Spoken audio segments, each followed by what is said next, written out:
Hi, so here I am doing a quick rundown of doing anomaly detection using Pycaret. Um, so the first part is data preparation. The data set we chose to use is the mice data set, which is essentially genome data of mouse. And so we got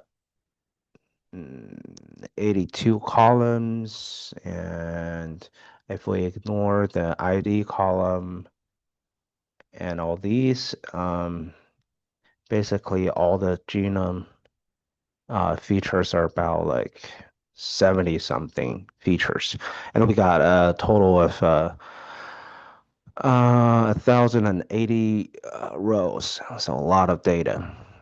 Now, first we split the data into training set and test set.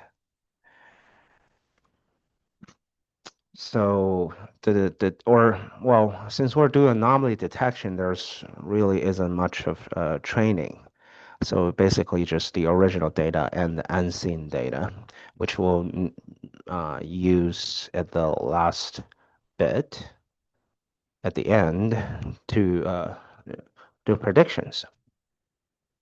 So yeah, so we split the data of 5% of the data are used to as the data unseen. So 95% remain. Um, so here we set up we use the Pycaret anomaly detection module, and we set up the experiment. Notice how we ignore this meaningless ID row. We just focus on the rest of the rows. Um, so for anomaly detection, we can list all the appropriate modules for this task, you know. And right here, we're just going to use isolation forest. This fraction parameter basically lets you define, okay, how many percent of the data points are going to be uh, defined as anomaly, right? And here, as we print out the model, you can see basically this contamination parameter is the same as fraction. You can define as however you like. You can even define as 20%. Okay, if we want to define 20% of the whole data as outliers, you can do that. And we basically assign this model. This will, you know, run isolation forest against the whole training data set.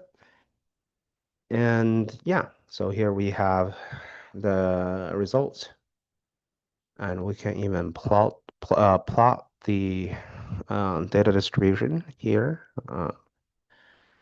using t-distributed stochastic neighbor embedding. And yeah, so now that we got the model, we run it on the unseen data that we